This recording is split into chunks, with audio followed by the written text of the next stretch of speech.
to Fantasy Picks Movie Edition. In today's podcast, we will be doing our top sci-fi movie draft. Science fiction films have a rich history that spans over a century, with each era bringing new themes, technology, and cultural perspectives to the genre. In the early years of cinema, science fiction films were often experimental and fantastical, with limited special effects and a focus on creating awe and wonder in audiences. Classics like Metropolis and The Day the Earth Stood Still has helped establish the genre's popularity. The 1950s and 60s were marked by a surge in science fiction films that explored the anxieties of the Cold War era with themes of invasion, alienation, and technological advancements taking center stage. Iconic films like The War of the Worlds and 2001: A Space Odyssey captured the public's imagination and reflected the fears and aspirations of the time. The 1970s saw a shift towards more cerebral and philosophical science fiction, with films like Close Encounters of the Third Kind and Star Wars exploring themes of human connection, spirituality, and the search for identity. The 1980s and the 1990s were marked by a wave of action-packed, visually spectacular science fiction films with special effects and thrilling set pieces taking center stage. Memorable films from this era include Blade Runner, Aliens, and Jurassic Park, which revolutionized the use of computer-generated imagery in film. In the 21st century, science fiction films have continued to evolve and address contemporary issues, such as climate change, artificial intelligence, and the ethics of scientific progress. Films like Inception and Her have explored complex concepts and challenged viewers to question their assumptions about reality, identity, and consciousness. Overall, science fiction films have played a vital role in shaping our cultural imaginations, offering visions of the future and alternate realities that inspire and challenge us to think differently about ourselves and our place in the universe. We are joined today by our sci-fi movie aficionados, Patrick Reilly, Frank Rodriguez, and Mark Kirkman. How's it going, guys? Going good. Pretty well. Awesome. Go. So, as I was saying in my intro, man, I mean, sci-fi has definitely defined the movie industry, our culture. What's your relationship to this genre? For me, it's a big thing, but I mean, I want to hear what you guys have to say. Who wants to go first? I grew up with this, honestly. I've been watching sci-fi movies since I was a little kid. Honestly, between the original movie The Thing that came out when my mother was a child and saw it and paid only 25 cents to go see it in the theater with her siblings, I grew up on that. From that to Star Wars to Trek, that was on TV on replay.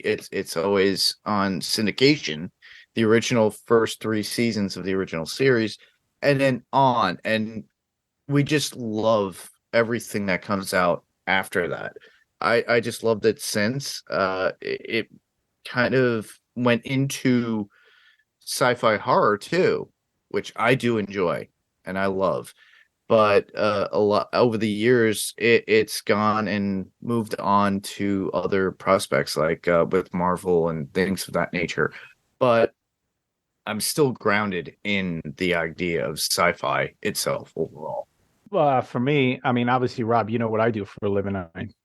Illustration and drawing and art, man. And that had a huge influence on the type of artwork that I like to do. It's like, and me, it's like sci-fi, fantasy. And luckily, I was lucky enough to grow up during the 70s, man, which was like the turning point of sci-fi. Yeah. I got to see Star Wars when it came out in theaters. I got to see Close Encounters in theaters. I got to see all the great sci-fi movies that came out during the 80s, Back to the Future and all those films during the 80s and 90s.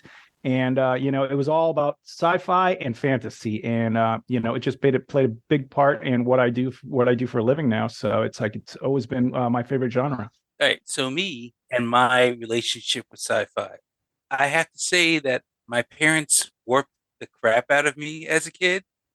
They what? Because they warped the crap out of me as a kid. They whooped the crap? They whooped it. No, warped. Warped. Okay. Warped. It sounded like they whooped the crap out of me. I was like, listen. They did that too. Yeah. It's the 70s. I think that's all of us. It's a different time. I thought he They said warped dwarfed.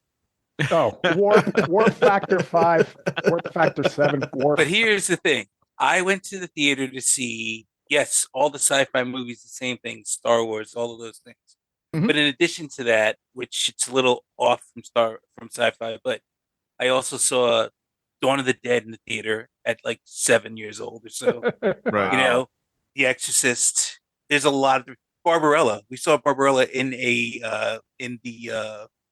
drive-in. Oh, Wow. man. Barbarella, Right. That'll And- whoop your mind as a kid. not Flash Gordon, but Flesh. Flesh Gordon. Oh In the my show. goodness. But you also got to see Battlestar Galactica and Buck Rogers. Right, I saw Yeah. all of on those TV. things. Yeah. Yeah, okay. What a Saw all time! of What a those time to things. be alive, man! It was great. Exactly. The 80s Yeah. and 70s, man. We all Wow. grew up within that time when we do appreciate that because Yeah. And you the know- great thing about growing up during that time is like no one had ever seen anything like that before it came out in the 70s and 80s and 90s. It's like Right. now it's like I kind of feel bad for today's generation because they've already seen like all these innovations that have resulted from special effects over the last few years. They weren't actually there when they saw these breakthroughs actually happen on the screen in real time. Yeah. That is And correct. it's just, so Yeah, to me, it kind of defined also who I was. Trying to be an artist, trying to also do visual effects, which I was trying to get into, and 3D animation and things like that. But it's one of those things. It's one of those genres that really make you think about what's possible in our lives, in society, and in the future. Things like Star Trek, which actually influenced a lot of the technologies that Right. we have nowadays. Mhm. You have a lot of scientists, you have a lot of engineers that were such big fans of Star Trek, and they said, "Yes, I saw Star Trek when I was young, and next thing you know, here I am. I'm working for Motorola, doing Mhm. these Bluetooth headsets that like Uhura had, or Cell cell phones, flip Yeah. cell phones and things like that, which were influenced by the Yeah. tricorders Mhm. or the communicators." Communicator. And things like that. So, and nowadays you have scientists that are still trying to do everything from transporters. So not so Mhm. long ago I read something about they were finally able to transport, I think, some kind of atom, at least an atom or something like that, from one place to I heard another. about that. Yeah, which is kind of crazy, but those are the things that it influences, and a lot of people out there, and just like you were saying, Patrick, this generation doesn't realize how much of an influence science fiction, whether Mhm. it's in literature, whether it's in movies, or whatever it is, comic books, whatever it is, how much it does wake up the imagination of a lot of people out there. All the things that they talk about, everything from what's going on in society now, or what was going on in society back then, which is reflected in a lot of these movies. Yeah, And so it's a shame, like, and again, Patrick, like you were saying, all these innovations, especially in movies that they did, that nowadays they take for granted. There is not a single thing out there Agreed. that you cannot imagine or come up with that you can't do nowadays. But back in the 70s, that was impossible almost. You had to come up with new technologies. You had to, and it was still not great. Yeah. So perfect example of that, like when Star Wars first came out, ILM had to invent a lot of those special effects. They had to actually invent a special effects house called ILM, of course. You also had throughout the years, like the first CG animated character in a movie was in Young Sherlock Holmes. Sherlock Holmes. Young Right, Holmes, which was the stained glass The window. night- Yeah, the night battle. The night. correct. So that But was the before first, that was the yeah. first that we ever saw something like that. And back then we were like, holy crap, how did they do that? Nowadays we see something like that and we're like, whatever. It's okay. Yeah. Yeah, as a matter of fact, you could do it in your own iPad, which is crazy. So even Pixar, doing things like Toy Story, doing a full length feature animated 3D movie was the first thing that you ever seen out there. Now, somebody recently, I was reading a article that they were saying how the first Toy Story, you could literally hit render on a laptop, and in an hour, or like something like in 3 hours, you could actually render the entire movie Jeez. because because of how fast computers are nowadays. Yeah. So and that's from a home computer, people. yeah, ladies that's and from a home gentlemen. Yeah. computer, not a what they used to call a Cray computer. Yeah. So back then you heard Right. things like Yeah. Cray computers, Silicon, what was it? Silicon Graphics. Silicon Graphics. These Yeah, are there was all also another one called the Gould. I don't know if you remember the Gould. Gould was another one that did the graphics for Amazing Stories. Remember that show? Oh Correct. yeah. Yeah, the intro. So, So- yeah, we had Cray. So yeah, so supercomputer. there's a lot of, and and of course nowadays, you also had a lot of great practical artists Mhm. to come up with things, to come up with an imagination or something out there. George Lucas has been faulted for always messing around with the original Star Wars trilogy. But you know what? I can understand him as an artist saying, I didn't have the technology. I mean, this is what I was actually thinking about when I did the original Star Wars, and I couldn't do it because the technology just wasn't there. Same thing with James Cameron. Yeah. James Cameron couldn't do Avatar because the technology wasn't there yet, and he had to wait, if I'm not mistaken, over like almost a decade before he could start doing the original Avatar. And then when you look at the original Avatar and the one that just came out, Avatar: The Way of Water, it's leaps and bounds in terms of what you notice out there. I mean, there's a lot of, and let me tell you, for people like us, we would notice those kind of things, because to us it's like, hey, we never seen that before. Well, also you have to take it into respect too of where all this came from and stemmed from. It's from books. Without Jules Verne, we wouldn't have these stories of greatness. Yes. Or magazine articles back in the 50s and 60s before we even got to these movies now.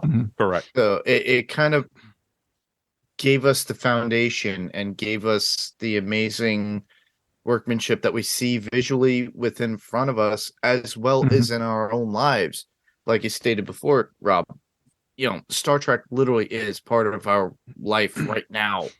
With everything between our iPhones or smartphones, computers, anything of that relevance, and everything is literally at our hands. Soon we're not going to even be able to need hands. Kind of like in Back to the Future 2, when the kids go, oh, you have to use your hands? Well, we're there now. I mean, there's a lot of motion-based technology out there where now you can actually, with a wave of your hand, you can actually program things that, hey, when I wave my hands, maybe something will happen. Home automation systems are now able to, hey, hey Jarvis, tell me. If I press this button, I now have an entire scene where the entire house now comes alive, with music, lights, temperature control, all these things that when we used to see back in the 70s, we're like, oh shit, man, when is that gonna ever happen? And nowadays you can just walk into a Best Buy and buy these things, and they're do-it-yourself systems that you could do. Yeah, but they eavesdrop on us. Yeah. Now, what do you guys think about all this? What do you guys think about all this technology? Good thing, bad thing? There's a limit where we should have just said, okay, this is enough. And I think there's a good part and a bad part. There's always something good and there's always something bad. It's the convenience, yes, but you also lose a lot of privacy within it in itself too. A good quote, I think, from Jurassic Park is like, all you scientists were so busy thinking if it could be done, you didn't ask yourself, should it be done? Exactly. And those are the things that technology can be fantastic and great. Listen, we live longer lives because of technology. We, people criticize the space program, but they don't realize that so many things from the space program actually trickle down to everyday things that now make things very convenient for people in the world, or scientific progresses where, for medicine, for agriculture, for all these things that we take for granted, but you don't realize that, one, it came from, let's say, the space program, and everybody in the fucking space program is probably a sci-fi fan. They got into it because of stuff like that. And where is NASA now? Huh? And where is NASA now? Yeah. People are criticizing AI now, and that's the other thing. Yeah, that's the other thing. I mean, how many times did we see probably a show or a movie where, especially back in the 80s, where, perfect example, Knight Rider, right? Yeah. Everybody was like, fuck, don't I wish I had a car that could talk to me and that can, and that can do all these things. Well, guess drive what? itself. And drive itself and all that stuff. Well, guess what? We have cars that can drive themselves now. It's the technology just a little bit young, but it could be done. Now you have AI that can actually respond to you, right? But now everybody's like all scared about it. It's like, oh my God, the private. Well, guess what? That's the only way that this thing is going to learn. That's the only way that this thing is going to then anticipate what you are going to want. Just like in these sci-fi movies where you're like, oh, that's cool. My house can talk to me and I can have a conversation with it. Yeah, and then when it comes Skynet, then you realize, wait a minute. Yeah, exactly. Or like the movie Demon Seed that came out in 1977. I remember that. Yeah.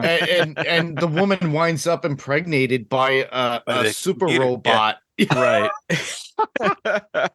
I totally forgot about that movie. Yeah, so these are all things that I think a genre like this, more than any other genre I think out there, has really sparked our imaginations, has really made us look forward to going to the movies or look forward to doing our jobs. In a lot of cases, I don't know how many filmmakers I've heard saying, I got into filmmaking because of George Lucas' Star Wars. I sat there and I said, I want to do that. Yeah. And it's not just the film industry. I mean, I had a friend of mine, he was telling me about another friend of his.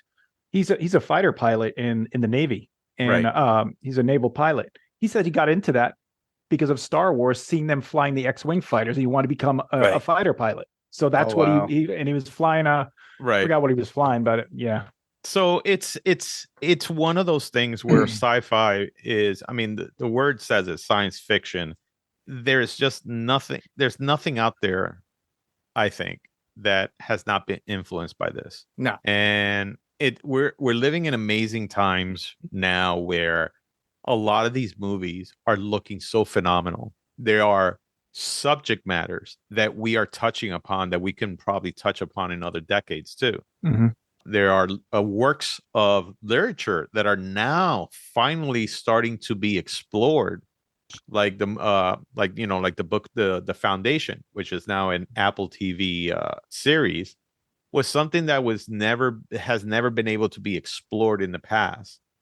And now, because you have studios out there that are willing to invest in some of these movies in order to get those stories out from honestly old authors and people, and literature that's been around for fucking decades. And we're talking about amazing works out there that are now finally being recognized, I think, in movies that we're seeing that people have grown up with. I mean, so many people are like, oh yeah, I read The Foundation, fucking 30, 40 years ago, I think it was Isaac Asimov is the one that, came up with that. It was either him or who's the other, Michael Crichton? No, well, there's Michael Crichton. So, I mean, look, if we mention authors, you got Michael Crichton, Arthur C. Clarke. That's the one I was trying to talk about. H.G. Wells. H.G. Wells. I mean, you have so many people out there that, they spark the imagination of so many other artists out there. And this is a reason we could enjoy these kind of things, which I think is phenomenal. So here's the thing, when you look online for the top sci-fi movies out there, there's usually about 10 that always come up in the top ranks, right? So as much as we love sci-fi and as much as we think it's great, there's also like more than half of it is garbage. Yeah. And it's because while it's sci-fi, it's stupid concepts, or it was just executed the wrong way, or it was just bad storytelling, or whatever it is. Probably the most saturated genre out there. For young filmmakers. Absolutely, for sure. Yeah. But there's a lot of great stuff out there, from short films to to the very long, whatever it is. But when you look at some of the top ones out there, these are movies that really have defined a certain generation, and they have influenced what came after that. Right. So perfect example, and I'll go back to it. Star Wars. Before Star Wars, there was just no sci-fi movies that ever looked like that. Ever. Yeah. Ever. Yeah. All of a sudden, Star Wars dropped, and people were like, this is something we have never seen in our lives before. right? So you have other things like Blade Runner, Mhm. which gave us, more of a tech noir future, and Right. just the set designs and the way, and honestly, talking about what Blade Runner is about, androids who are trying to seek more life, Mhm. that are being Right. used for slave labor and things like that. Then you have things like the movie Alien, which Ridley Scott did, and H.R. Geiger's design was something we never seen before, and it Yeah. was terrifying.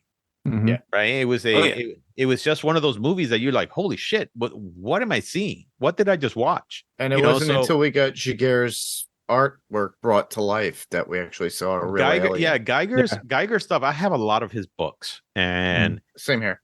when you look at his artwork, it's so disturbing that you say to yourself, and as artists, Patrick, I could imagine, we all, as people, as artists, we all do things from experience or from our lives and things like that, or what we've been exposed to. And when you look at Geiger's work, you're like, what the fuck were you exposed to, man? Holy shit. I mean, the way he interprets his vision on Right. the world and the future and stuff like that is very dark, and just, as a matter of fact, I mean, disturbing, right? Yeah. But then these are the things that still intrigue us, and we just wanted more and more. So there's a lot of great visions, though. Look at Dune. He created the visions of Dune.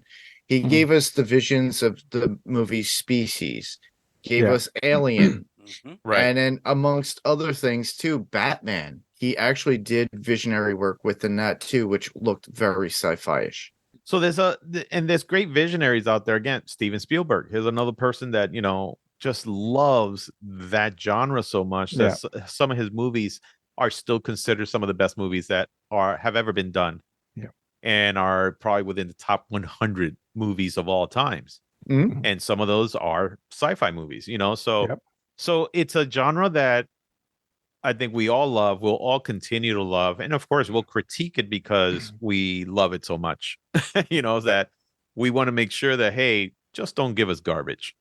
Right? We just want to see something really cool. So today we're going to do our top sci-fi movie draft. I have 5 categories, and we'll probably do a bonus category towards the end. So our 5 categories for these movies is, we got to pick an Oscar one.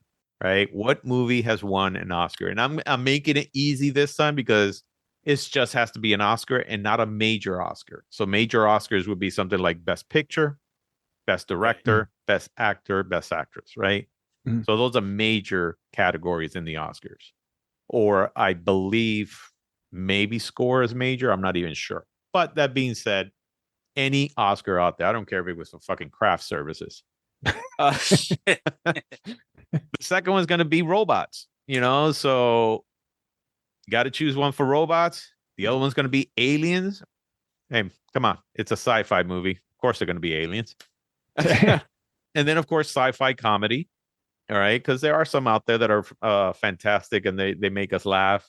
And of course, we're going to do sci-fi movies before the 1960s. Those really cool, pulpy type of, sci-fi movies that a lot of those movies are the ones we grew up on. Yeah, movies that we grew up on, which we actually loved. I mean, and which a lot of these filmmakers were actually influenced by. So, right. And then if we have time, we will do one extra category, was going to be sci-fi horror. But again, we'll see where we go on there. So we got to pick our, who's going to go first and who's going to go second, third, and fourth. So I got my trusty little app that I love to use, because I use an app. If there's an app out there for anything, I will use it. Let me tell you, again, influenced by sci-fi, and the day I could do it, I'm going to try to see if I buy myself one of those Japanese toilets that will do everything. It has probably water, lights, little air, blows up my butt. I don't know, whatever it is. And I'm guarantee you that it has an app. And if it has an app, I'm going to be happy with it. So I'm gonna spin the wheel of chaos. Of chaos, wheel of chaos. Yeah, that's what it's gonna cause. And the first one is me. There you go. All right. Fixed. It's fixed, huh? Fixed. All right. Second one Frank will be the second one. Oh, well, then all the results are valid. Yeah. Oh, now that he's second, it's like, oh, he wasn't cheating. Patrick, you're third. Third. And Mark, you will be fourth. So make your notes and keep track of who's got what, because we are all going to have either a variety of different versions of what we're going to pick first. Have your backups ready, people. Have you back. I got it. All right. So now remember, guys, the goal of this is we are doing a movie draft, just like they do football draft. So you're doing a football draft, you want to have the best team possible. So in this case, you want to have the best list. Somebody tells you, hey, what's the best list of sci-fi movies out there? I know we all have our personal favorites, but when we're talking about of all time, all right, something that somebody says, hey, this is going to go down, I don't know, in the fucking Library of Congress. All right. So that's what you're doing here. So we're all we're all competing here with each other. We're all actually going to try to have the best possible movies that we can have out there. So I'm going to start this off. Oh, here we go. Here we go. Here we go. And my first movie is going to be an Oscar winner. Okay. All right. Cool. But yeah, my first movie is going to be an Oscar winner, and the one I'm going to have to pick, it's the original, The one that started it all. the star that started all, Star Wars. Awesome. Star Wars awesome. Episode 1. And again, this is Episode 4. episode 4. Exactly. That's Episode what No. When it It's came like out, Episode 1. no. It's actually originally when it came out in 1977. It was called The Star Wars. The There was right. no A New Hope was added later. Yeah. exactly. Yeah. So here's the whole thing. Star Wars, again, started it all, started an entire industry in many ways, from visual effects, model making, digital effects, everything that you could think of. This thing started it all. It revived that genre again, because honestly, sci-fi movies were just not one of those. They were just movies that was like people just like, it's sci-fi, it's stupid, whatever. It's a movie that this day, first of all, the biggest franchise, one of the biggest franchises out there, even though the MCU has beat it monetarily, but culturally, it's way more prevalent. Culturally, it is still there. It's a movie that when Star Wars first came out, people lost their shit for this movie. That's true. That is true. That is true. Stood in line. Yep. The Stood in a lines line that went around the block. several times, not just went around the block Right. once, several times. And camped out to actually watch the movie years Correct. after for the sequels. No, you're We right. did that.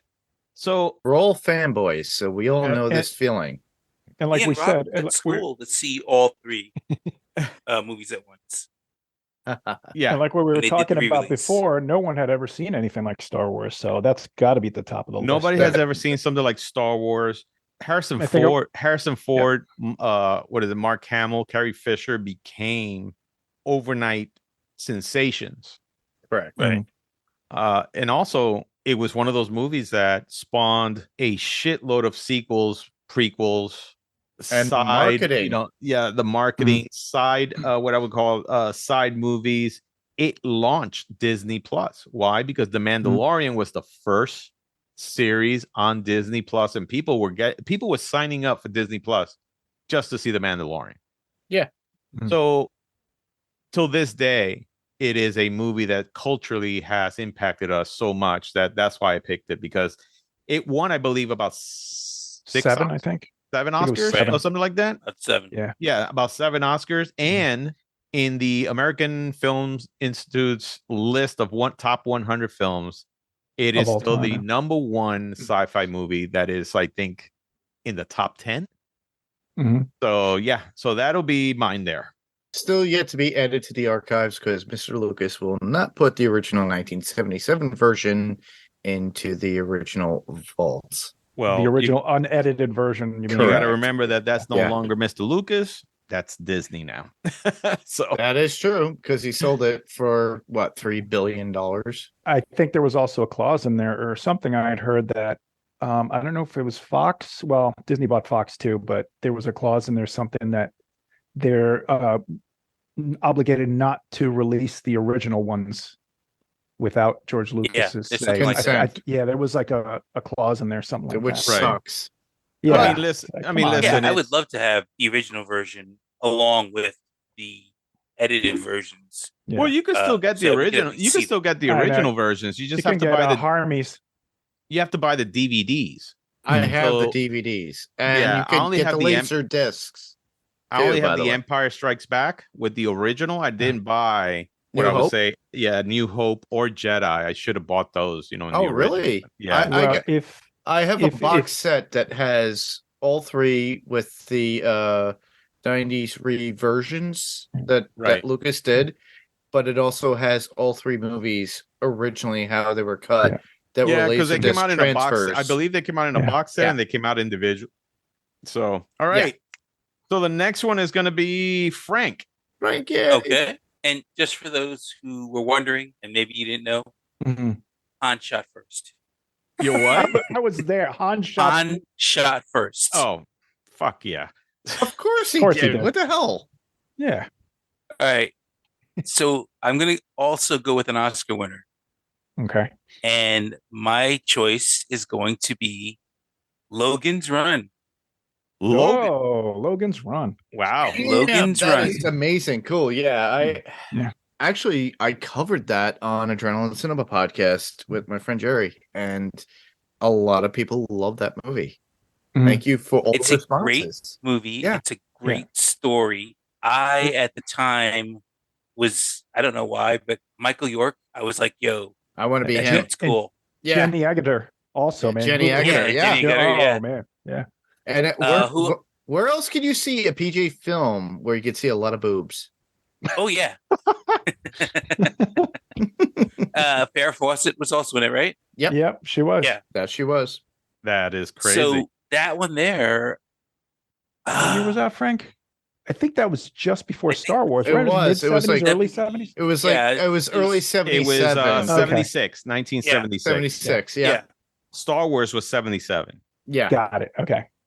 So just the whole idea of it. I mean, humans are living in this domed city, Mhm. and they're all basically clones. Mhm. And there's a point where you literally have to give up your life, and your next clone is supposed to take over from. Mhm. And they have these jewels in their hand that they turn red when they're supposed to be retired. Basically, Yeah. what they're Right. calling it. It's Yeah. kind of like Blade Runner a little bit, but one of these, there's a group of people who, of course, don't want to die, and they're going against that whole idea. And the Sandmen are basically police who are there to kill those people who are there because they're messing up the whole idea of the society, things like that. Yeah. Awesome, And Logan man. eventually, he's supposed to go undercover, right? He has like 2 years left before he's supposed to be retired. Right. And they make it to where his jewel turns red They move it so that up. he can go undercover. Yeah. And then they screw him over by not giving him back his 2 years after he does the job for them. Wow. Yep. And then he like runs and he takes off into like the outside world. And the whole idea is like They the didn't journey want. that he has. Yeah, Yeah. It's Right. it's the world not wanting to be exposed and him Right, running exactly. from it. It's So, yeah. it's kind of like in the same genre as there's been other sci-fi movies with that same kind of premise, Yeah, you're yeah. in this Yes, there society. is. It's The Matrix and Metropolis, similar Right. movies Yeah. like that. So, Correct. Yeah. Yeah. Yeah. Awesome, But man. that's my choice. All right. Awesome. So next one on the next one is Patrick. Okay, so for my choice, I'm also going to go with Oscar winners, and Uh-huh. my choice is going to be 2001: A Space Odyssey. Fucking Ooh, fantastic, Nice. man. amazing film. And Yeah. the reason I like this movie is this I Full of stars. actually, yeah. But this movie I actually think is the closest to Star Wars during that time, as far as effects wise, the closest it came. I mean, it didn't have the sense of Star Wars was like 2001 on turbo. And 2001 was the first time that this type of technology for space travel was ever explored by, and a lot of those people that worked on that actually ended up forming ILM. Yes. So if I'm not mistaken. And one of the reasons I love this movie is every time I watch it, I find something new in it. It's not your typical sci-fi movie. It's got an underlying story that you pick up with small clues throughout the movie. Right. And basically the movie is how man became innovative and became the supreme being on Earth and excelled in technology and innovation, and then reached a certain point where they just got lazy and they just started making machines to do everything for them. And eventually got to the point where they just got complacent. They let machines take over. And in the story of this one guy who's on a mission in space, he has to deal with this computer that just goes haywire and is trying to kill him. And he has to revert back to ingenuity and innovation in order to save himself, because the entire mission was put in the charge of this computer that just went haywire now. Right. So it's really an interesting story, and it's one of my favorites, and that's why it's a movie. It's a movie that nowadays a little bit, it reflects some of the things, especially that's with going AI, on now. right? With Yeah, AI exactly. and things It like does. that, going crazy and things like that. But the fact that we did go out into space and we're trying to see, hey, are we the only ones out there also? Mm-hmm. So, but fantastic movie. It is a very cerebral movie. It is. Makes you very think. It's not an action film like nowadays, where it's just, it's not a popcorn film.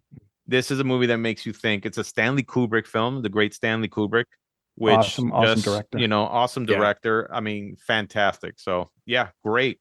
Mark, you're next.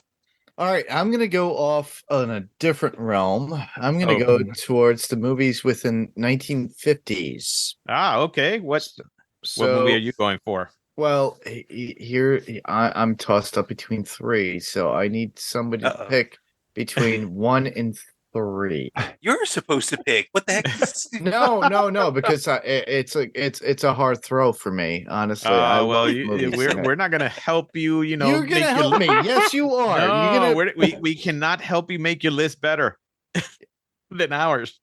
All right, go for it. What movie are you looking to do? All right. Well, I have to go to the original, The Thing from Another World, which was the original Thing from 1951. Fantastic. James Arness. Yeah. James Arness. Yes. Yep. As the vegetable creature who walks and gets electrocuted. But it's the one movie that my mother saw in the theater with her cousins and her siblings and hid underneath their chairs because they were so afraid. And I heard that story so many times, but I understood it from watching the remake of The Thing by John Carpenter. Right. Nice. Very nice. Nice choice. You have another one to go now. Now we're going the other way. Another one I could go to? Oh, crap. Yeah, you get 2. I get 2 because we're going backwards. All right. So what we're going to do is we're going to go to Oscar winners. And, well, honestly, I'm going to have to go to Ex Machina. Okay. That's a great movie, man. That is a good movie. It's an amazing movie that just came out recently over the past, 10 years? Right. And to me, it shows how ignorant that we are. Based upon the AI and the technology that we create, and the fact that it could learn, and on top of that, learn to deceive and take advantage of us. So to me, it was very well written, very well done. This was Oscar Isaacs, and what was the other actor in this? Oh, he was in a Star Wars movie. I forgot. He played General Hux, or was it Hux? Yeah, he was Hux. I forgot his name. Same here.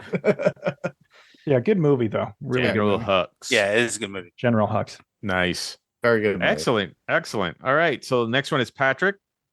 Okay, I'll go with movies before 1960s as well. Okay. And my choice is going to be The Day the Earth Stood Still. Nice. Awesome.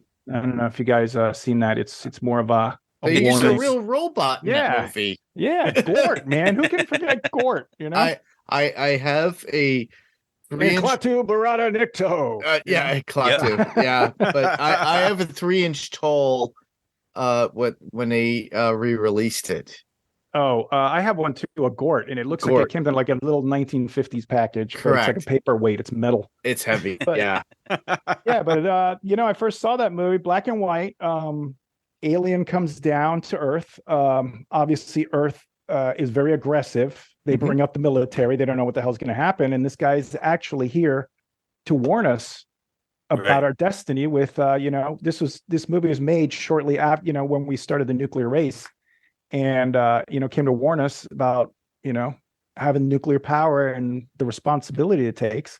Right. And it's just a great film because this guy, it's like this alien is basically hiding among us, becomes friends with this little kid, and and is on a mission to basically warn everyone on Earth of the consequences. And we're not talking about the Keanu Reeves one.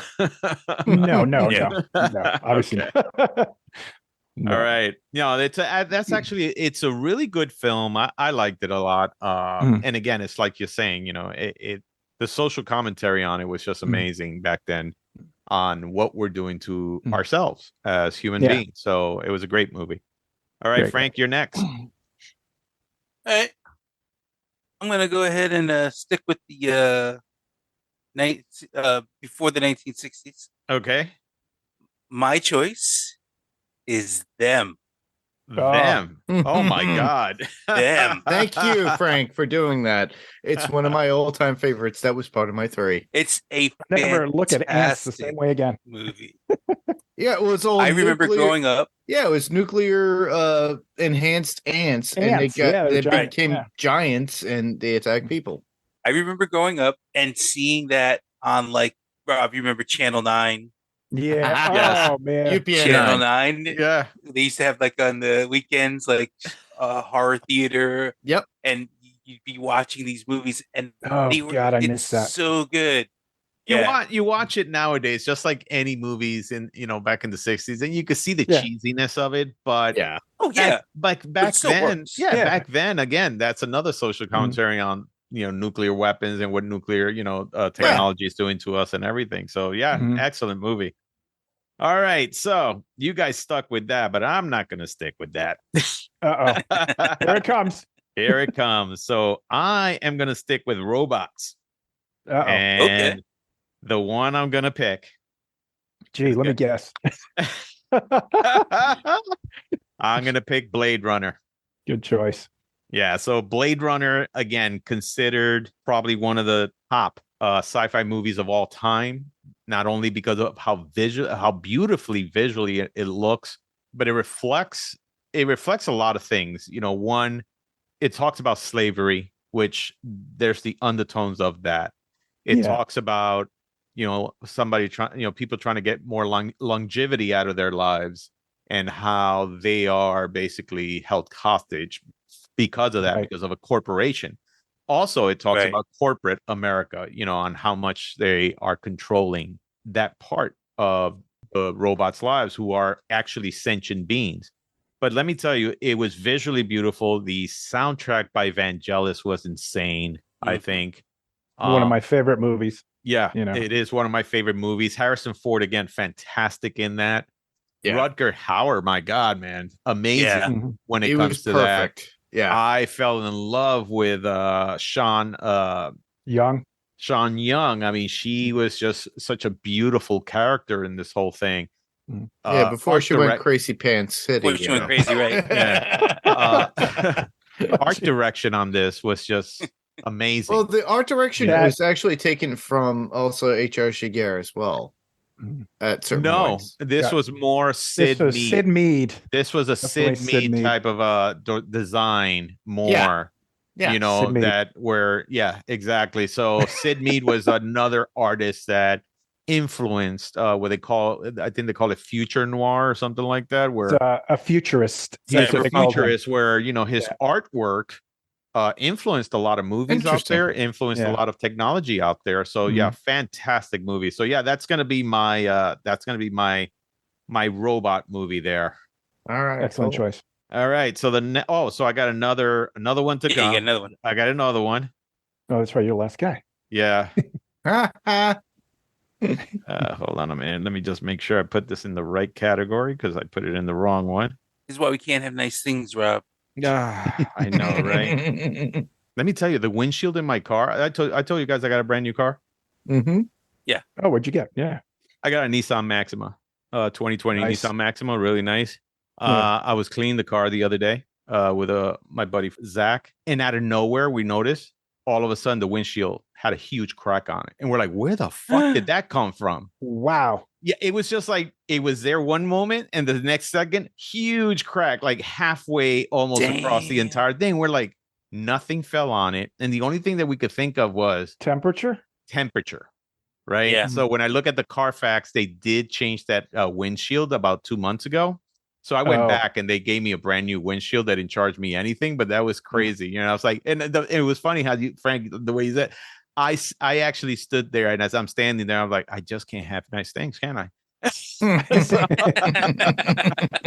so yeah, that's bizarre, man. Yeah, it was like, son of a bitch, man. All right, so my next one, we were just talking about it, and my next one is going to be, again, a movie that scared the shit out of us. Yeah. Because why? You've never seen anything like that, right? And of course, every movie that came after that, with the exception of number 2, was bad, right? But this one, Alien, with Ridley Scott, man, that is, I think, one of the best. I'm assuming this category is alien movies, right? Alien movies, exactly. Right? Yeah. Okay. No, it's not going to be in comedy. Okay. You sure? But let me tell you, the scene where this alien comes out of the guy's chest, had to be one of the most insane things ever put on film.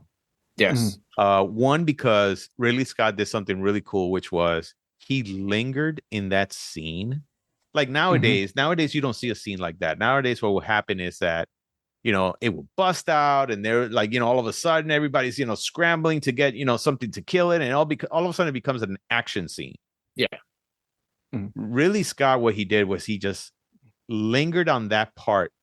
Like the part when it finally came out, you saw John Hurt just kind of laying there, and he was convulsing a little, and everybody just kind of looked shocked. There was like this moment of silence while everybody's looking at this thing, because they were so in shock and such horror. And that's what makes this movie great. It's the fact that you have this one organism that you don't know where the fuck it comes from.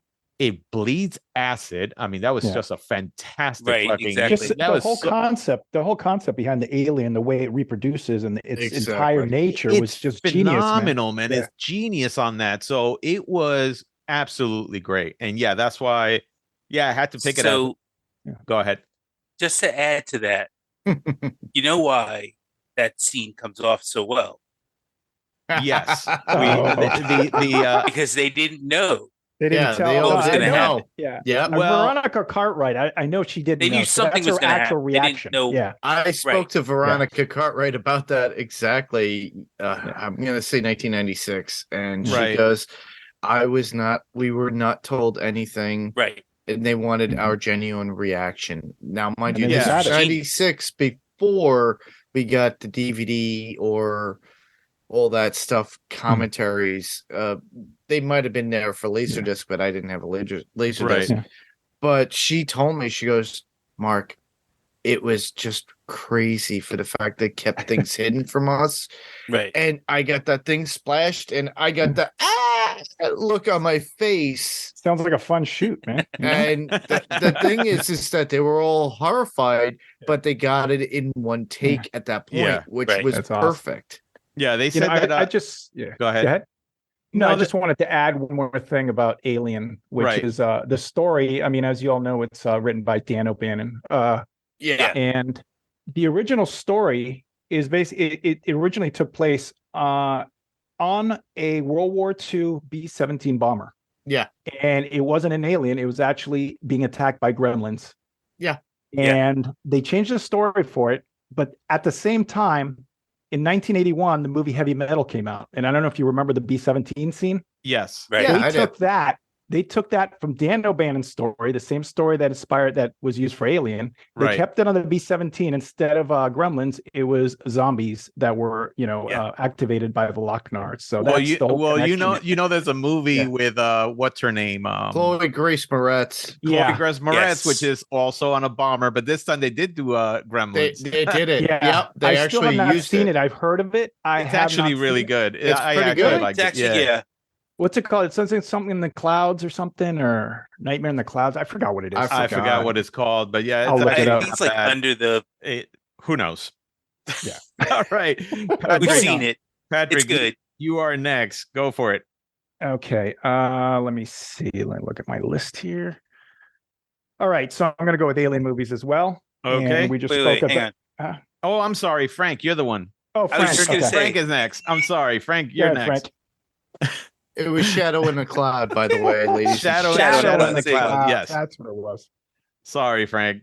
No, you're good, man. So what is yours? I am actually going to go with comedy. I'm going to grab this before somebody else does. My comedy is Attack the Block. Attack the Block. I still haven't seen that movie. I haven't seen it. Oh, it's great. They're going to do a sequel. It's so good. They're doing a sequel. Are they? Watch it. Yeah. So this is a great movie because this takes place in London. Right. It's these kids who are street kids. They're kind of up to some shady stuff, but cute kiddie stuff. Yeah. Mild robberies. Really? Wait, is Attack the Block? Attack the Block is a comedy? Technically, Yes. it is. It is? Okay. It is. I didn't put it down as a comedy, but okay. I mean, I'll take your word for it. No, because I was looking to see if it said anything about comedy, and it didn't say that. But all right, go ahead. So for this one here, they're basically up to no good that this one night, messing with some of their neighbors because the block is basically like the projects, right? Mm-hmm. And it's an apartment building and stuff. Yeah. So they're trying to rob people and build up their street cred basically. And they see meteorites come down and start hitting the ground, and they go to where one came down and find an alien is basically there, and they kill it. Yeah. But it turns out to be a baby. Oh, man. Yep. So they're basically taking this dead alien and they're showing it to all these different people. And then the parents come and they start following the scent of the dead baby. So every place that they're going, they're basically going and killing everybody. Yeah, and it's pretty. You have a great cast too in the movie too. You got John Boyega. Yeah. You got Jodie Whittaker. Star Wars. Jodie Whittaker, who is Doctor Who. Right. The new Doctor Who, the female, and you got Nick Frost from Shaun of the Dead in it as well. But the all-star cast are mostly based upon East London. So that's what's so cool, because you have that East London Cockney accent in it. So, they're really West Ham United fans, which I love, everybody. I'm a huge West Ham fan. So basically, it centers around this whole block. And, Frank, this is a great pick. Thank you. Awesome. Yeah. The design of the creature, too. It's pretty cool. The design of the creature. I have to check that out. I'm going to have to actually make an effort to actually check it out. So pitch black, except for their teeth. Their teeth glow. They glow. It's freaky. Yeah. Okay. Nice. All right, man. Next one is going to be Patrick. Okay. I'm going to go the same route as Rob, and I'm going to pick Alien movie. And once again, one we were just recently talking about, I'm going to go with the John Carpenter's The Thing. Fucking fantastic Awesome. movie, man. At least we got the thing in there twice. Awesome. Thank you. I know. You got the original. I got the remake. So. Awesome. Cool, dude. Yeah, It's one of the few instances where the sequel is just as good, if not better, than the original. Exactly. Not better, correct? Yep. Yeah. Honestly, I think it's even. I think this one is better than the original. I think this one is the remake. The pinnacle version of what we all think of when it comes to the thing. It is. Yeah, that was a fantastic movie, man. I mean, Kurt Russell, phenomenal, man, in that movie. Yeah. Yep.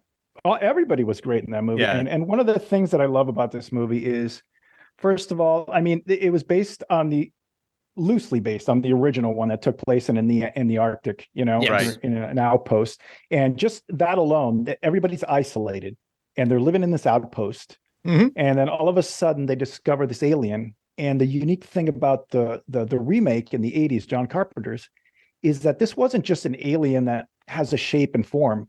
I mean, when you think about it, this alien is basically almost like a virus that gets inside you and just takes over your body, and it can manipulate your entire. Clones you. Yeah, it clones you, and not only that, but it can shapeshift at will. And the shapeshifting is so violent and just so jarring in this movie that it's absolutely stunning to watch on film. Exactly. The practical effects. I mean, I believe it actually did. Did it not get it? It didn't get an Oscar. It did. It didn't get an Oscar on it. It didn't get an Oscar. It didn't get an Oscar, but it should have.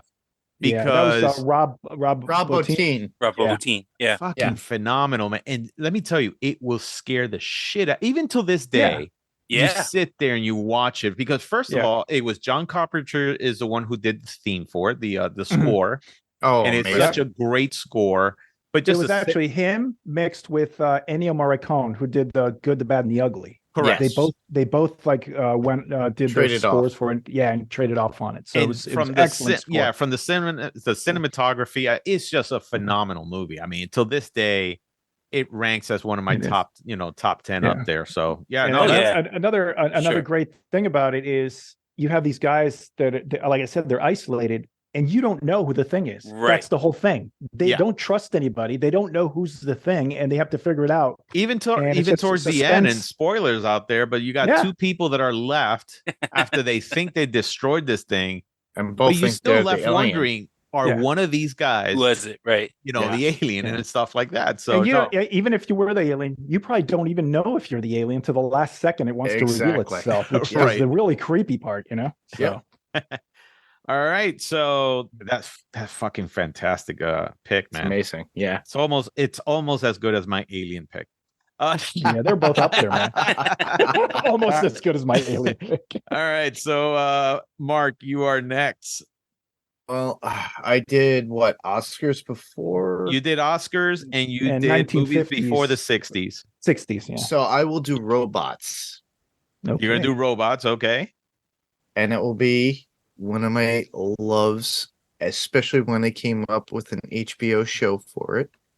Oh, I knew he was going to say this. Westworld 1973. Fucking great, man. Yeah. Excellent choice, man. Love it. John Crichton. It's like it's a Michael Crichton movie. He Michael actually Crichton, does show up within the movie itself as not just as the author, but as like a reporter. And the pretty much like Jurassic Park, how everything Michael just Crichton's breaks got a thing about down. Theme parks, man. It gets all screwed up. There it goes. The robots just go crazy. And you got Yul Brynner walking around as the lone gunman. Oh, that was awesome. People. Man. Yeah. And you got Thanos's father in this movie too, himself. Josh Brolin. James Brolin. James Brolin. Yeah. So no, that's actually it's a great a great movie. Of course they made the HBO one, which I think the first two seasons were really great. Right. The last two seasons I didn't like them as much. Lost their way. Yeah, it lost his way, but fuck, those were actually pretty good. So yeah, no, that's excellent. So nice. Mark, you get one more. One more. Okay, what haven't we covered? So... You have not done alien movies or sci-fi comedy. Oh, sci-fi comedy. Oh, you're gonna love this one. Go for it. I love this movie with all my heart. Has Uh-huh. everybody in the cast that I love completely. Okay. It's called Galaxy Quest from 1999. Ah, Nice. That's my pick. Damn it. Sigourney Weaver. You got, all the classics in there. Oh, I just love it. And it's very synonymous with what we do with when we go to conventions too. Yes. Exactly. Yeah. So you get the feels, and then you have the reality within it, and then the clever. Yeah. Well, basically, it's a parody of Star Trek. It's Yeah. basically Literally. what it is. Yeah. They're making fun of Star Trek, Yeah. and they're making, they're showing how these actors, even though they go to these conventions, this is basically the only gig they have is just, going to these conventions, and Yeah. But imagine the actual crew of the Enterprise actually getting abducted to go to space. Yeah. You can't do that with William Shatner or Leonard Nimoy. So do it with this crew, and it is a fun movie to watch. It was a great movie, man. Yeah, absolutely nice. All right, Patrick. Now you go. You got comedy and what else? And robots left. Robots. Okay. Let me see. Comedy and robots. All right. I'm going to do robots. Okay. So my choice for robots is, of course, I'm going to have to go with the Terminator. Oh, fuck. Nice. Yeah. What a great movie. I couldn't think of where to go with the second one, because the second one I think is superior to the first one, but the first one actually introduces the lore and explains how he got there and his mission and everything. So that kind of sets everything up. And it's the first time we ever see the Terminator. So funny enough, I'm going to go with that. Yeah. I like the first movie better than the second. Really? I like them both equally, I think. I like it because one, if you think about the movie, it's a horror film too. It's basically it's also an assassin movie, which we just did recently. So it's like an assassin sometime. So exactly. Awesome. So, but it's a horror. It's a slasher film. That's basically what it is. It's a slasher film. Mm-hmm. But this is the first time you see Arnold Schwarzenegger. I mean, Arnold Schwarzenegger became, I think, famous with Conan. And of course, there was, Terminator. And there was, what was it, Commando and stuff like that. Yeah. But Terminator is what really, I think, took him to the top. But the effects of the endoskeleton, something we never seen before on that. Just the concept of it, that an AI from the future wants to come back to the past to destroy the one person that is going to have. Is going to give birth to the person who the general who's going to win this war or something like that. So fucking fantastic. It's the old morality question. Would you go back in time to kill baby Hitler? Before but at the same time, Deadpool has to deal with that soon too. It's okay. Oh yeah, it's right. And to top it off, the person you're sending back to protect her is your father. Yeah. That was a nice little twist. Who doesn't know he's your father? Exactly. Who doesn't know he's your father? And if you don't send him back, then he'll never be born. Well, you say, hey, don't use this. It's called a condom. Don't use it. Jesus. Oh man. But let me tell you, that's such a great movie. Till this day, man. And the soundtrack is still fucking great. Oh yeah. It's just Brad Fidel, right? Brad Fidel. I think so. I think so. Yeah. Yeah, I think so. Yeah. Yeah. All right. So Frank, you are next. Frank, you still have robot movies, alien movies. Okay. So I'm going to go with alien movie. Alien movie. Go for it, bud. My alien movie is going to be The Fifth Element. Oh, yes. Awesome. I love you, Frank. Thank you. Now, it's a movie that comes from out of nowhere. Yes. Because when The Fifth Element came out, I think we actually saw it in the theater, Rob. You and I saw it, yeah. And I saw it. And we had no idea what it was going to be about. We were like, okay, let's go check it out. It's supposed to be science fiction. Well, because it turns out to be. It had Bruce Willis. That's the reason we went to see it. Right, exactly. And Mila Jovovich. Well, back then she wasn't as well known. Dazed and Confused.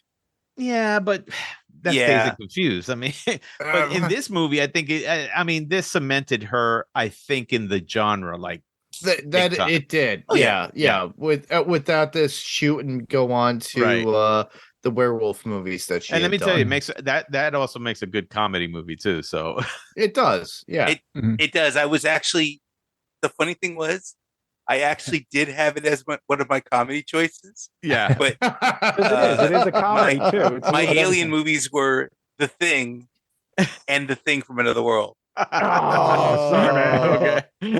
That's okay. Yeah. No, but let me tell you, I got The Fifth Element. What was the black actor's name? Oh, you're talking about Chris. You mean Chris Tucker? Yeah. Man, was he? Yes. He was the heart of that movie. He screamed. He's so awesome. And funny enough, he did not want to do that character. Of all things. Yeah. And then he nailed it, man. And then he nailed it. Yeah. The thing is, the director tricked him because the director, I said, well, this is what I want him to be, but I'm going to pick something even more outlandish. And Chris Tucker was like, fuck no, I'm not doing that. And he says, well, what about this? And he goes, okay, I'll do that. And he's like, I got him where I want him. Yeah, right. Yeah. And then Gary Oldman shows up. Oh my God, man. Oh, Gary Oldman did that as a favor to the director. He did not really want to do this particular movie because he had been in The Professional. Yeah. No, that fucking fantastic, man. No, but that's honestly, a great that one just for Mark. Good choice. Thank you, dude. There's your Gary Oldman for this episode. There you go. Dude. Yes. All righty. All right. So I guess I'm next. And the next one I'm going to pick is comedy. Now, this movie, till this day, is one of the most fun movies that I could sit down and watch over and over again. And that is Back to the Future. Oh, damn! You took my choice again, man. Back to the Future. I mean, from the music, Michael J. Fox. Holy shit! I mean, this guy came out of nowhere. Except the only thing that he used to do was Family Ties on TV. Correct. And here it is, of course, because the first choice didn't work out, which was Eric Stoltz. Man, he nailed it, and he nailed it so great. And so from the soundtrack, the music on that was great. The concept of the whole thing was great. Yeah. But his comedy timing was just, everybody in that movie was just excellent. To this day, I will watch it, and it just brings a smile to my face because I'm like, it's so hard to make a movie like that nowadays. But Doc, you made a time machine out of a DeLorean? Marty. If you're gonna go back in time, you might as well go back in style. Scott. Something that a lot of people will know, because if you know anything about Rick and Morty, you know that they were actually based on Doc Brown and Martin. Correct. Yeah, it's true. Right. Yeah. No, it's true. But so it spawned two other movies that were as good. Yeah. There's some people that creators like, oh, the other two movies were garbage. Fuck you, man. You know what? No, all three movies were great. I mean, they're I would say every movie, it's its own thing. Mm-hmm. But at the same time, they all tie in together so great too. Right. So just fucking fantastic movie, man. I mean, till this day, I could watch it over and over again. Makes me laugh. I mean, and just, Michael J. Fox's face every time he would do something. His execution was always perfect. Execution was great. There were Star Wars references in there, Star Trek references in there. Yeah, there was everything that we needed for Gen Xers at that time. Absolutely. In the mid 80s, the best. 85. So here's what I'm happy about. I'm Darth Vader from the planet Vulcan. Yes. Remember? Yeah. Actually, for the longest time, I thought he said fucking. Yeah. But the great thing about it is that till this day, they haven't made a prequel or sequel to all of that. Yeah, they or tried a remake. And according to Robert Zemeckis, they will never be any of that while he's alive. But you get a Broadway play. There you go. There is a play out there. It's a musical that's out there. Yeah, but isn't that like a high school some kind of high it's school out thing? in England, and it's Oh, coming is it really? it's coming to stateside. Oh, So okay. all our Back to the Futurian fans that are out there, hopefully it will come to New York City, and then Oh, we'll get to wow. see it. But you All can right. see it online. All right. So I still go again. So now I'm going back Yes, down. you do. Yes. There you And go. for my 1960s, I'm going to pick War of the Worlds. Good choice, man. Awesome. Good choice, Perfect. yeah. Gene Barry, great. Yeah. No, it's let me tell you, that was that's just a story which I think what was it? H.G. Wells. H.G. Wells. Yes. And it was Right. besides it being a book, of course, it was a radio drama, which actually freaked the shit out of people. Orson Welles. By Orson Welles. Orson Welles. Yeah, Yeah, Orson Welles. Welles did The radio drama. the radio drama, which actually freaked out people. People Freaked out everybody, People yeah. actually Yeah. thought that there was an actual alien invasion. Yep. And then the movie, I think the movie reflects also its fears on, I think, if I'm not mistaken, its fears on, from Xenophobia, yeah. xenophobia, Russians or whatever, invading us. Yeah. Nuclear war, all these things that were in there. But then one of the best things about it is how did we, no matter what we tried, no matter how many fucking weapons we had, the one thing that killed it was the one thing that we are, that we live with every day, which is germs. Yeah. So that's one of the things I loved about it. And it had such a unique sound every time the aliens would fire that big laser or something like that. It was like, well, whatever it was. Yeah. So it was always a fantastic movie. So yeah. And let me tell you, I have to admit, the one that Steven Spielberg did with Tom Cruise, that's actually, I like that one as well. That one is actually very good it's too. actually pretty good too. Actually, that's a Universal lot, something to go to when you go on to the Universal tours too. So okay, I highly recommend people to go to the Universal tours. Nice. All right, so I am done, but the next one is Frank. Frank, you have yes, and my last choice is Robot. Your last choice, Frankie, is Robot. Calling out my religion, bro. Come on. Your religion, yeah. What? Hold on, a pause for that. So Frank and I, we used to be stupid when we were fucking in high school, right? And Frank used to say, "Listen, I'm my own religion." All right.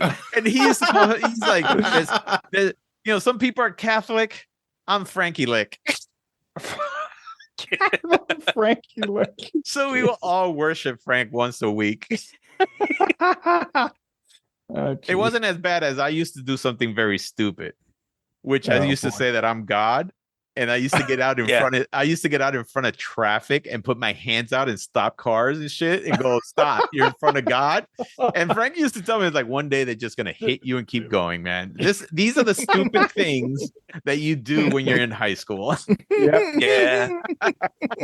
Oh my God. Oh, we were missing class. I'm busy.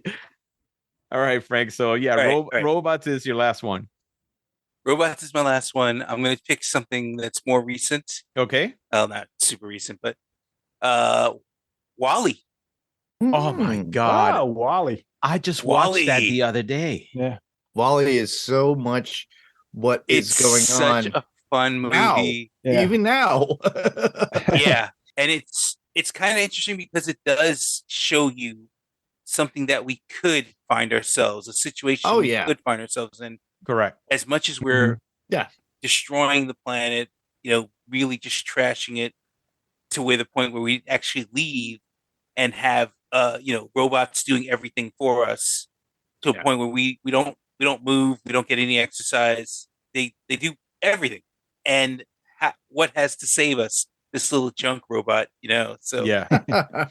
I would say this, when Pixar is just one of those companies where when they announce a project and you look at it at first, you might see, they're going to do this thing and they show one picture. You're like, is that going to be any good or something like that? And they always fucking knock it out of the park. I mean, lately they haven't been there like they used to be in the beginning, and they still have great stuff coming out.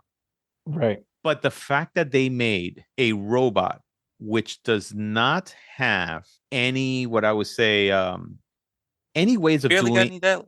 any ways of doing emotions like a human being. Right. Yeah. Everything is mechanical, but they somehow made him so lovable, and the amount of expressions that he had in such a simple mechanical way was just fucking fantastic. It's a great love story. Wally is just one of those characters that you say to yourself, fuck, I want a little robot like that. He was so lovable and so caring, and again, self-aware, because he did become self-aware after being there, I think hundreds of years by himself or something like that. They made a cockroach even fucking cute. So it was great. No, that's a great movie. I'd always, that to me is probably my favorite Pixar movie. So that's fantastic, man. That's great choice. All right, so the next one coming down, it is Patrick. Patrick, you have one left too, which is Alien movies. No, actually, it's comedy. Comedy. You have comedy. Well, since Mark and you took my top 2 on my list, so I'm gonna have to. I got a few others picked out here, and Rob, you have this on the list, but you don't have it in comedy category, and I do think it's comedy. Which is? It's early '80s movie. It's an anthology. It's based on a adult magazine, and it's called Heavy Metal. You think Heavy Metal's a comedy? Heavy Metal. It is. Oh yes, it is. There are some comedic moments. Yes, there are comedic moments. Harry Canyon is in there. Yep. You got Captain Stern, which is the guy who's on trial and he turns evil and stuff. Yes. Then you have Harry Canyon, which is the one in the beginning, which is kind of like tongue-in-cheek detective story, which is actually influenced The Fifth Element, actually. That is really true. Yes. And yep. And then you have Den, the one where John Candy plays the big barbarian guy. He's a little kid. It's transported. So the majority of the stories in there are comedy. So, but I'll let you make the call. No. I mean, as I think about it, and you just told me all that, I remember that, like, there's a whole bunch of comedy, things in there. So no, absolutely. Are we doing the space cocaine? Yeah, there was So Beautiful. What's the name of that one? So Beautiful, So Dangerous. That's the one. And that's the one where the robot goes down. They kidnap the secretary. Next thing you know, the robot's the secretary. And let me tell you, fucking classic needle drops of music and all kinds of stuff in there. That were great. So no, fantastic. This movie came out in the 80s, right when early 80s, right around the time that we started getting exposed to MTV. So the first thing on there was just an oddball story of a Corvette coming out of a space shuttle and then coming down to Earth. And it was just so out there, man. It was just like, what is this? And so that's my comedy choice. Just great thing about that. Nice. You know what's the great thing about animated? Yeah, and you know what's the great thing about that is that fucking Patrick has actually made Heavy Metal covers. Right. Yes, I can say I have done 2 Heavy Metal covers. So. Yeah, so he has some kind of connection to that. So no, excellent. Awesome. Nice. Okay, so Mark, you are the last one, and Alien is your last one. Well, honestly, I have to go with my favorite, my love. You guys already took Alien. I'm not going to do Aliens because it'd be too repetitious. I have to go. Funny enough, I would have. Well, no. I have to go with the Governator and do Predator. 1986. Nice. Mark for the win at the end. Yeah, no, that's fucking phenomenal, man. The Governator. Let me tell you, that's a movie that exudes so much fucking testosterone that by the time you leave the theater, you're fucking hosed down, man. You want to go out there, you want to work out, you want to greet your buddies and shit with like, some kind of like arm wrestling, handshake and shit. Yep. Yeah, no, but let me tell you, great movie, great concept of a movie of having a hunter, something that hunts humans. The camouflaging effect was fucking great. Just when you think they can't come out with an originally it was supposed to be Jean-Claude Van Damme. Exactly. I was just going to say that. Yeah, he was just too short. That was the only thing, but and but that suit was really bad. Yeah, it was bad. Yeah, it was. Just when you think you can't make an alien as good as Alien comes out Predator, and that's what was that? Yeah. Stan Winston, right? Yeah, Stan Winston. Stan Winston. Winston. But look, I mean, you had Arnold Schwarzenegger, Carl Weathers. You had Jesse the Body Ventura. Yeah. Shane Black, who is now a filmmaker, writer. and a writer and stuff like that, and has done a sequel to the Predator series. He wrote the Lethal, yes, which is crazy. What else? Who else you had in that? I know that the guy that played the Indian guy, I know that he's gotten in trouble or something like that in the past or something where he's like gone. Well, he was in 48 Hours. He was already a porno actor. He was a porno. He was. I didn't know that. No, he was already 48 Hours. Okay, let's leave it at that.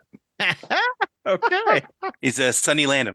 Yes, Sonny Landham. Right. Okay. But you say he's a porn actor. I didn't know that. I didn't know that either, but now I do. 48 hours, 69 it's hours. Porn, I know. All right, Frank, we know what you do in your spare time. It's okay. Oh my God. All right. So we are definitely so I think we have a little bit of time. Okay. And we are going to add a horror category to this. Okay. All right. So, and because Mark, you were the last one, go ahead and pick your horror one. I put in the horror one because we have to acknowledge, man, there are some great horror sci-fi movies out there. Yes, there are. And I have to go with Event Horizon from 1997. Oh my God! I just saw that. Remember that movie? Yeah, I just saw that the other day, man. Fucking creepy movie. It was a great movie for its time. I saw it in the theaters. My girlfriend hates me, or ex-girlfriend at this point hates me. You had Sam Neill, Lawrence Fishburne, Jason Isaacs, Jolie Richardson, Kathleen Quinlan, and Jack Noseworthy, and a slew of other people that were in the film. It's literally Hellraiser in space. Yeah, and a unique concept for a sci-fi movie. It was like very much folding of space for them, and then that's what created this whole rift, and then basically hell in space. It was supposed to be, what is it? It was supposed to be that he was the I guess the scientist who invented this whole thing where it went into it folded space into like some kind of black hole or something like that, and it goes into a different dimension of chaos. Yeah, and then comes back. But man, let me tell you, it has some really creepy things. It does. It does. Yeah. So didn't get very good high ratings in and it didn't do very well. But it's got a hell of a following now. Yeah, it's a great cult following. Classic, man. Yeah, definitely. All right, Patrick, you are next. All right, horror. Now, okay, I saw this movie on cable. This was back in the early 80s when cable first came out, and I was like staying up late when my parents told me to go to bed, and I turned on this movie and it scared the crap out of me. And this is the remake of Invasion of the Body Snatchers. Oh, nice. Okay. With Donald Sutherland, and you have Donald Sutherland. What's it? She was an alien. Veronica Cartwright is in it. Jeff Goldblum. Karen Allen. Right. Yep. Karen Allen and Leonard Nimoy. Karen Allen, yeah. Yeah, I covered that on Adrenaline Cinema podcast. It was amazing. Great movie. Great movie. And in the same vein as the Thing, where it's not actually an alien. What it is, it's more like it's a virus kind of type thing that just gets in you and just takes you over, and you don't know who it is, you know. And it's based on these movies that came out during the 50s as an allegory for from what I heard about communism, because you don't know who's a communist and stuff. So it's basically the thing behind it. But they did such a great job in that, and the movie is just so horrifying and terrifying that you can't go to sleep, or else you'll turn into one of these things. Yeah, and it's like. You can imagine any kid who saw this not wanting to go to sleep after that, you know. Now, was that end scene? They didn't have the pods there, right? That was the original. They did have the pods. They did have the pods. Yeah. Both movies had pods. Right. Yeah. I saw that one in theater too. I think the most famous thing out of that is seeing Donald Sutherland. All of a sudden, he turns around. He has that phase. Yes. Oh yeah. Jeez, man. What an ending on that movie. Yeah. Yeah. It's very harrowing, and it still holds up from the 50s version that they did. Yeah. So fantastic. It's great. They had that directing style in the 70s, which was always iconic. So. Yeah, Hammer films. Yeah. All right, Frank Asel. Hammer film. You right. go next. My choice is it's definitely an action movie too, Okay. but there's a horror element to it. Okay. It's Pitch Black. Oh shit! Pitch Black. Oh, What a I great movie, man. Yeah, I just saw that a few weeks ago. Yes, man. awesome. Yeah. Before Pitch Fast Black. and the Furious, Yeah. Yeah. he got his start. He was hunting aliens. It's got Vin Diesel Yep. Mhm. before he became famous. Yep. This is Cole arguably this is the Hauser. movie that made him stick out. Absolutely. Literally, I mean, yes. Absolutely. People take notice. Yeah. Yeah. And, up until Riddick, and Riddick Yeah. really pushed him over the edge. Yeah. But even those, I kind of like those too, just because I'm a big fan of the character. Mhm. Yeah. Such a badass, Yes. and on an intergalactic level. So Yeah. Yeah. Well, it's also a great concept of, hey, here it is. The one person that could get you out of there is the one that's Right. the Most likely biggest- going to kill you. the one Yeah, the guy exactly. that is going to kill you. Yeah. But also the aliens, I thought that were fucking great. Oh, yeah. Yeah, and it was a low budget film, like Very a low really budget. low budget Yeah. film. But even though it had good visual effects, so yeah, no, that was actually pretty good. So, Mhm. All right, so I am the last one, and as I look through our list, right, you guys pick some really good ones. I'm And like, Rob's shit. like, crap, I can't pick anything now. Oh no, I got one here. there's still some choices. I There's hope still so. some really good choices. But the one I'm going to pick, which actually was recent, Okay. and I would say recent in the last, 10 years, whatever, or 5 years, it's going to be A Quiet Place. Okay. Nice. Wow. Okay. Yeah, that is a fantastic movie. That's John Krasinski, right? Yeah. Yeah. And, Yeah. and I have to check Emily, that. I have not seen Emily it yet. Blunt. I haven't Emily seen Blunt, it. his Oh wife. my Gotta God. check it out. The beauty of this movie is the sound design. Oh, Okay. And the lack almost, of sound. I was going to say, Yeah. and almost the lack of sound. Mhm. Because of course these creatures came out of nowhere. Yeah. And they are blind, and the only way that they are, they're basically killing the population of Earth, but the only way they could hear you is because they have this super hearing. They can't see Okay. you. So in the end, these guys are like, everybody's living a life of being so quiet, Yeah. because of that. And of course, Emily Blunt being pregnant and going to have a child and stuff like that. And so how they prepare to, how this child is going to, live by making sure they have an area where, if the child cries, he can't Right. be heard. Oh my God. But it was just fantastic. But if you have a great sound system, it's the little details in the sound. Because it's not about explosions. It's about It's the all environment. visuals. It's more about than the anything. entire environment, and it just kind of, and it's a creepy, scary movie when it has its moments, because it just like Aliens, you don't know where this thing is coming from, or Yes. and when you do, while it's there, it's the sound that actually gets to you. Well, That first scene messes you up. oh yes. Yes. I honestly am closer to this movie than any of all of y'all, because I literally lived 1,100 feet away from where they filmed this particular movie. Nice. Oh 3 shit! years ago. That's awesome. So He didn't hear them. Yeah. I lived in Poland, New York, when they were filming this. It was originally called the Poling Lake Estates, but where I lived was literally on the cusp, on the corner, and I literally could walk all the way around. But they were filming there for 3.5 months. Now, I recall seeing a lot of stuff that was going on during filming. They did block us off. Did we get paid for it? No. But the best person I think out of this particular movie was Millicent Simmons, who was the actual deaf girl within the film. Right. Yeah. She is legitimately deaf, and she taught ASL to everybody, and they learned how to speak sign language on set. And it was during the hottest time during the year that year. It was like between July until October that they filmed, Right. and it kind of blocked us off, meaning it made my my work excursion at least a 25 minutes longer.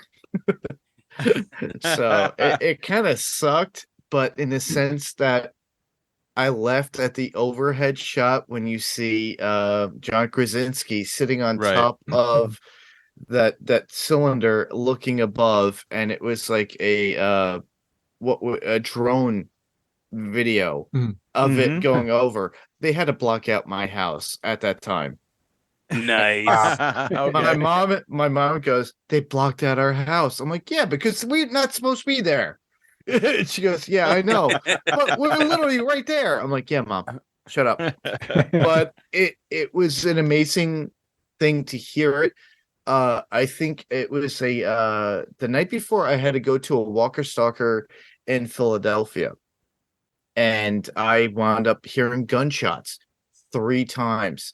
So the gunshot scene I heard 3 times that night. Oh, wow.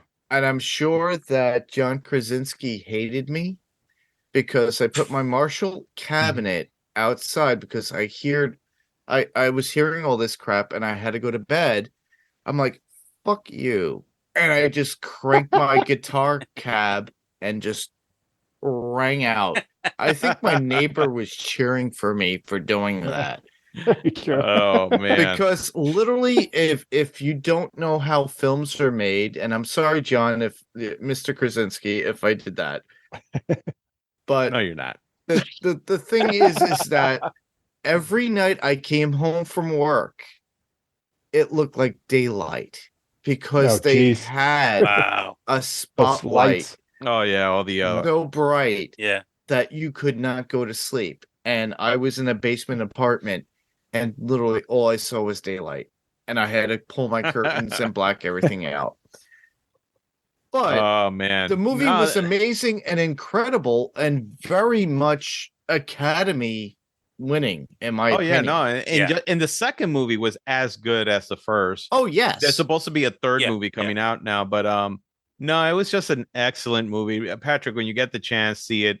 And like I said, for those who have an excellent sound system, it's not a movie that you crank up, but it's a movie that you want to at least listen to in a little bit higher volume, because it's the environment in the movie which makes it creepy because of almost the lack of sound. All you hear is the wind or the leaves rustling or something like that, but it's these little subtle things that make this movie such a great thing. So, all right, man. So we are basically all done. So here's how we have it. All right. So I personally think I have the best list, but that's just me. Oh, shut up. So I'm gonna go through everybody. So my list is, I have for Oscar winner, I have Star Wars, robot movies, Blade Runner, Aliens. I have Alien. Sci-fi movies before the 1960 War of the Worlds, sci-fi comedy, Back to the Future, horror, A Quiet Place. Frank, in that same order, has Logan's Run, WALL-E, The Fifth Element, Them, Attack the Block, and Pitch Black. Patrick has 2001: A Space Odyssey, The Terminator, The Thing, The Day the Earth Stood Still, Heavy Metal, Invaders of the Body Snatchers, and Mark has Ex Machina, Westworld, Predator, A Thing from Another World, Galaxy Quest, and Event Horizon. These are all great lists. Everything that we have actually picked, if you actually take the entire total of everything that we did in almost every list out there on the internet, a lot of these movies will be ranking in the top 10 or top 20. So definitely awesome there. Some honorable mentions, I will say, things that we didn't. So the movie like 12 Monkeys, fucking fantastic movie. Oh yeah. Terry Gilliam, I mean, great. It won an Oscar for I The believe TV series was good too. Yeah, it won an Oscar actually for I believe it was best costume design. You had things like honestly the movie Akira, which is a Japanese anime movie. Fantastic movie. It really cemented, I think, anime in the United States, but also just the technical one of my favorites, and just how great that movie's actually done. Read the comic. The manga is gigantic. I mean, we're talking about 10 big ass books. It's great. I mean, they're you huge, got to read it. So yeah, it's visually, fantastic. It's you have another great movie there, Avatar, which it's a James Cameron movie, and it has its place in movie history. I mean, especially with probably the best 3D movie I have ever seen. Fantastic visual effects on that. A movie like Arrival. I mean, I'm sure you guys have seen that. Wait. You're talking about Arrival, the Martin Sheen movie? No, he's not. No, not that one. I know what you're thinking about. The Arrival. That's The Arrival. This one is Arrival with what's her name? Amy Adams. Okay, all right, I got you. No, fantastic movie too there. Funny movies like Barbarella. Yeah. Those were good. Brazil, which I have yet to see that movie. And I have seen that movie. That was on my list for comedies. What about Time Bandits? Time Bandits, it's another one that's great. So the movie Bumblebee, which was actually a good Transformers movie. That was actually pretty good. There was the best Transformers movie that we Children got. of Men. That's another good one. That's another good movie there. Chronicle, which was actually pretty good, made by the same fucking guy who did Fantastic Four. That was shitty. And what is it? He wasn't. It was Fantastic Four. He didn't do what is it? Men in Black International, did he? I think so. I think it was the same guy. Yeah. He needs a new career.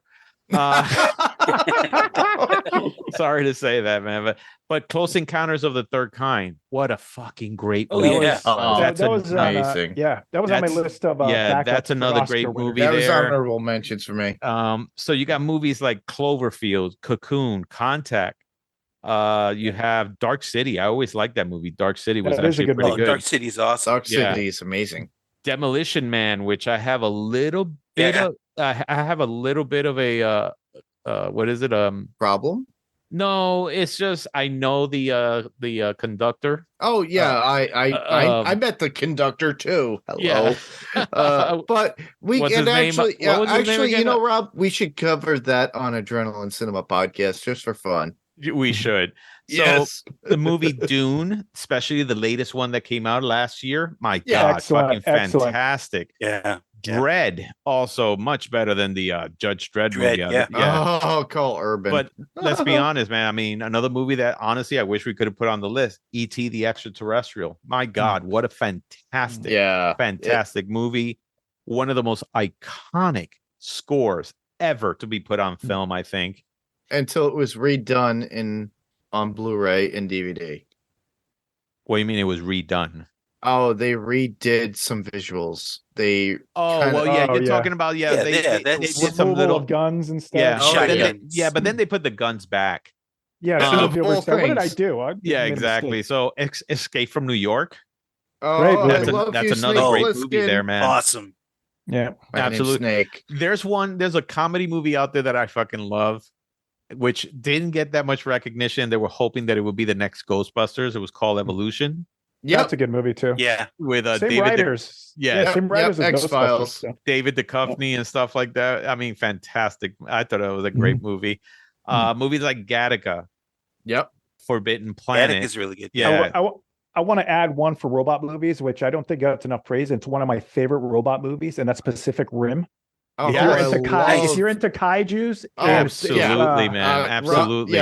Patrick, you and I are on the same page, but I just love it too.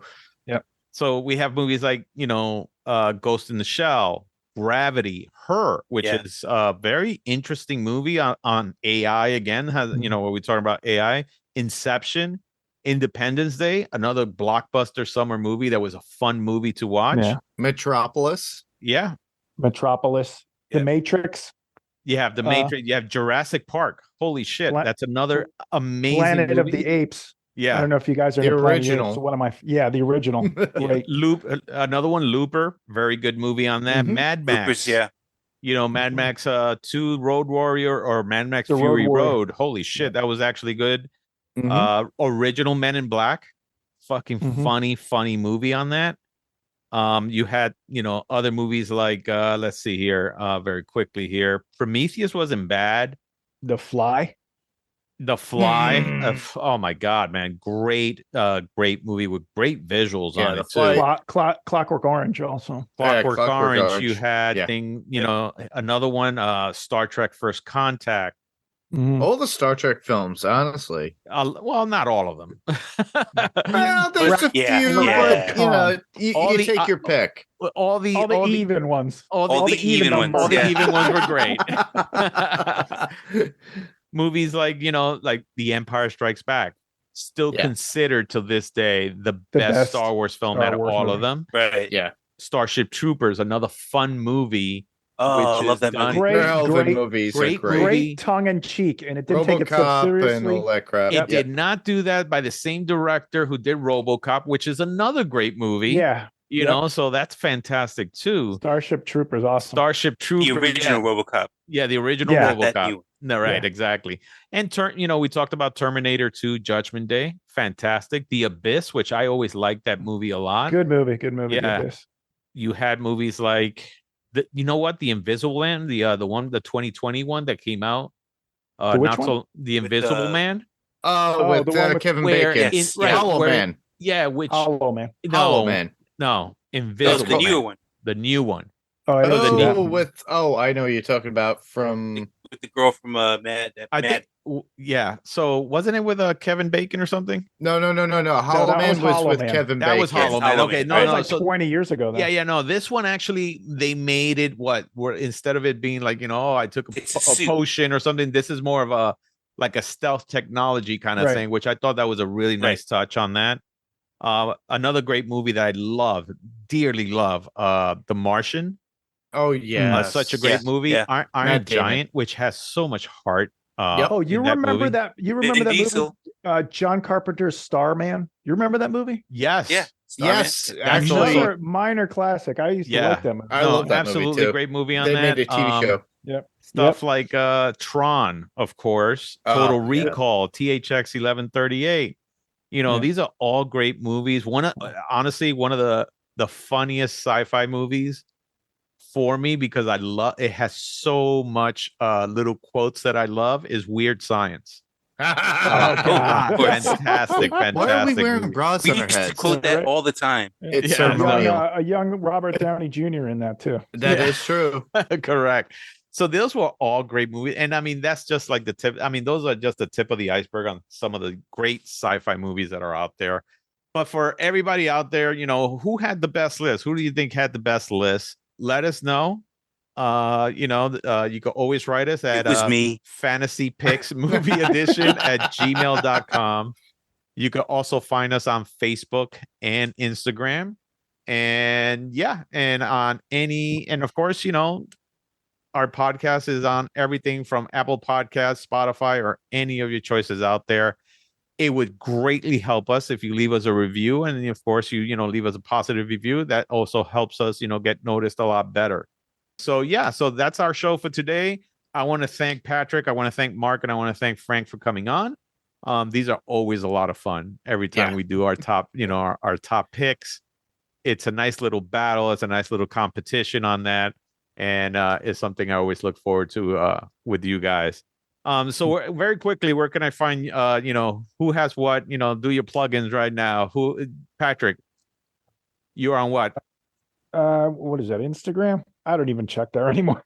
I go there. I'm so busy. I barely get time to check on there. I'm on Patrick. Instagram. It's Patrick Reilly Art on Instagram. Patrick Reilly Art, man. Go check out this guy's artwork. He's fantastic. Mark, where can they find you? You can find me on Panels of Pixels podcast. You can find me on any player of choice. Obviously, we just cover anything adapted from comics to TV, film, or anime. or Adrenaline Cinema Podcast, which we cover anything that gets your adrenaline going, which is action, adventure, fantasy, suspense, thriller films, anything that gets your adrenaline going. So check us out there. Nice. And Frank, you can find him at Sawgrass Mills in the mall. You can find me in a van down by the river, or you can find him on the Rickenbacker Causeway. but he's also here, and he also participates on Marks whenever he can. So I want to thank you guys so much for coming on, and hopefully you guys will stick around for the next one. It should be a lot of fun too. And that should hopefully be in another 2 weeks. So thank you so much, everybody. And thank you for sticking around with us and just listening to old friends, just having, fun here. So take care and have a good one. Bye-bye. Bye-bye.